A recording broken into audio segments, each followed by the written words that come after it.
On paper, a box that sells a 25-cent bag of chips for $1.50 while you sleep should be the easiest business on earth. One YouTube short showing a guy unlocking a machine and pulling out $428 in cash has 58 million views. The caption says he bought 5 machines for $4,000 in profits, $750 a month for 2 hours of work. Across the United States, there are 3 million of these boxes doing $18.2 billion a year, according to NAMA's 2022 to 2023 industry census. And yet some operators say it takes a fleet in the hundreds, not dozens, to actually replace a full-time paycheck. If the margin on this stuff runs as high as 500%, why does the typical operator need a fleet the size of a small trucking company? Here's what you're actually looking at. It looks like a snack box with a coin slot. It is actually one of the highest margin retail formats operating in this country, and almost none of that margin is coming from where you'd guess. You assume you're overpaying for a candy bar. You are. But the candy bar was never the real business. Before the mechanism, one story you need first because it explains why this industry has a reputation problem it doesn't fully deserve. For decades, companies have sold ordinary people a fantasy called the vending machine business opportunity. Pay around $10,000 and we'll hand you machines, starter inventory, and a promise of high-traffic locations already lined up. The Justice Department eventually indicted 10 people connected to one of these operators, a company called Vinstar, for exactly this. Sales reps posed as successful independent operators on the phone, described locations that didn't exist or wouldn't take the machines, and the typical buyer lost nearly every dollar they put in.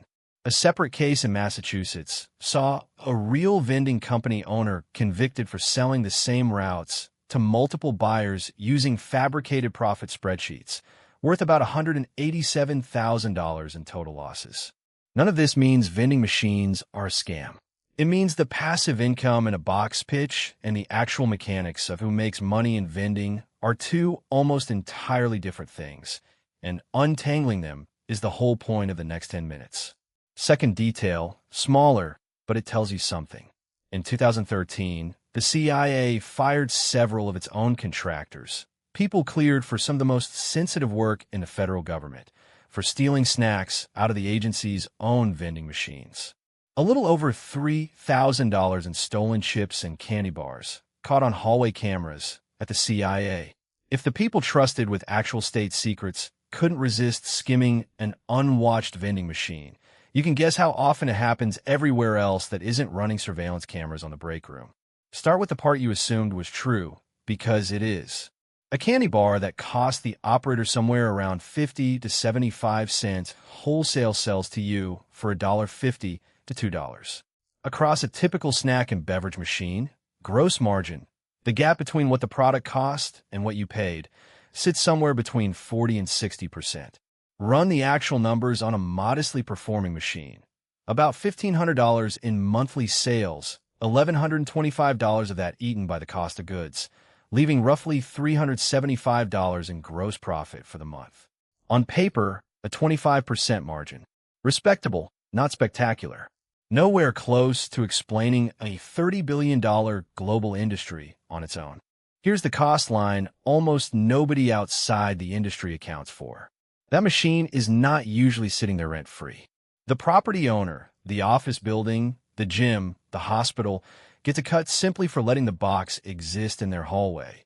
Typically somewhere between 5 and 15% of gross sales, and it can run higher in the locations everyone actually wants.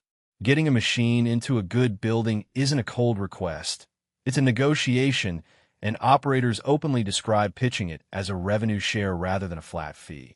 Because a landlord who's getting paid a percentage has no reason to ever kick the machine out. One operator described the ideal location like this.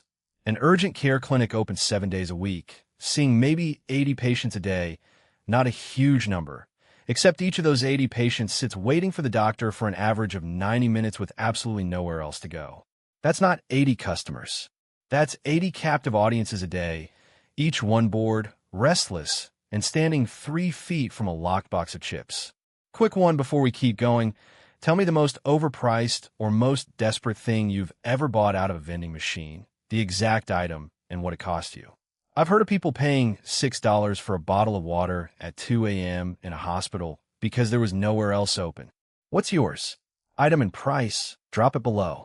Now here's the part that flips the whole assumption. You'd guess the snack and soda machines, the ones that look like real retail, are the profit centers. They're not by a wide margin. The best margin vending category in the entire industry is the cheapest looking one in the room, bulk candy and gumball machines, the kind with no electricity, no refrigeration, almost no moving parts to break. Those machines routinely run profit margins as high as 570%. Ice vending machines, yes, machines that sell bagged ice, can hit margins around 600%. The reason is brutally simple. A gumball costs the operator a fraction of a cent, requires zero maintenance, never spoils, and never needs refrigeration running 24 hours a day. A snack and beverage machine needs power, needs a compressor, needs someone driving out to restock perishable inventory before it expires and becomes pure loss. The kiddie machine by the exit that you've never once taken seriously as a real business is, gram for gram, one of the best performing assets in the entire vending industry. None of this scales on one machine. The actual money in vending comes from routes. A single operator running 10, 20, 50 machines across a city, restocking on a driving loop, spreading the fixed costs of van and a route across dozens of locations instead of one. A 10-machine route nets somewhere around $500 to $1,200 a month after every cost is paid. A well-run 25-machine route can push into the $1,200 to $3,000 range. That's not buy a machine and collect a check passive income. That's a small logistics business wearing a vending machine as a disguise, and it only works once you've got enough machines running at once to make the driving worth it.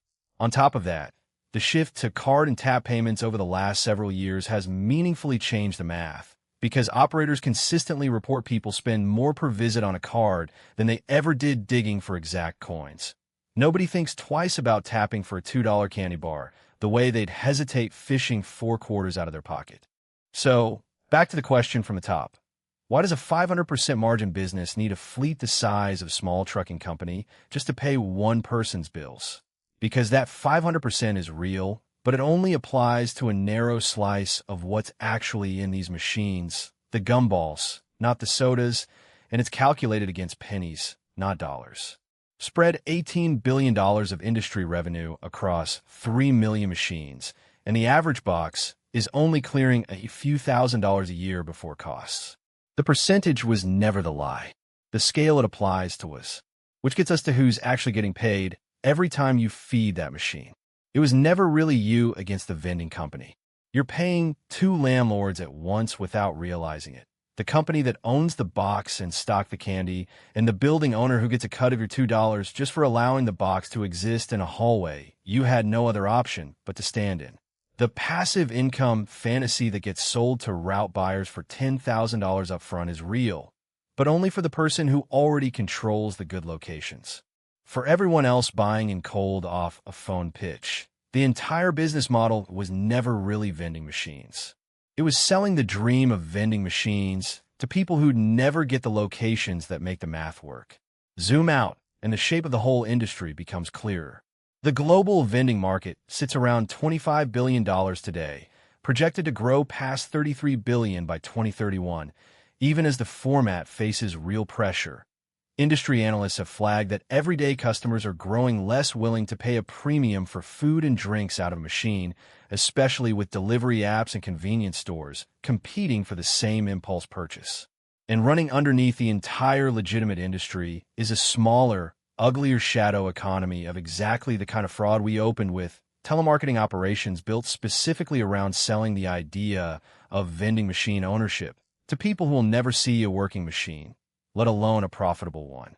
Both of those things are true about the same industry at the same time. Real machines in real hallways generating real, if modest, margins for people who did the unglamorous work of building a route, and a parallel business selling the fantasy of that exact same income to people who never had a chance. So if you're the one standing in front of the machine, here's how you actually win. 1. Skip the snack and soda machines in the locations built specifically to trap you. Airports, hospitals, anywhere you have zero alternative, because that captive audience math we talked about earlier is calculated directly against you. 2. If a machine eats your money, don't just walk away annoyed. Almost every commercial vending machine has a phone number or a QR code printed somewhere on the front for refunds, and companies honor these more often than you'd expect, because a formal complaint costs them more in downtime and reputation than the $2 they'd have to hand back. 3. If anyone ever offers to sell you a proven, profitable vending route for a flat fee up front with a promise of guaranteed locations, ask to see the actual bank statement from the actual locations before you ask anything else. That single question is the one the Justice Department's indictments show most victims never got around to asking.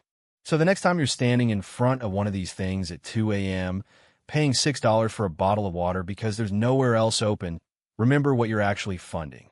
Not really the candy. Not really the company. You're paying rent twice to 2 landlords who never had to say a word to you on a box that was designed from the location up to make sure you never had a better option. If this changed how you'll look at that machine next time, a like and a subscribe genuinely helps this channel grow. And if you've ever wondered how a building full of empty storage units with no customer inside most of them can be one of the most profitable uses of real estate in the entire country, that's exactly what we're breaking down next. How self-storage actually makes its money.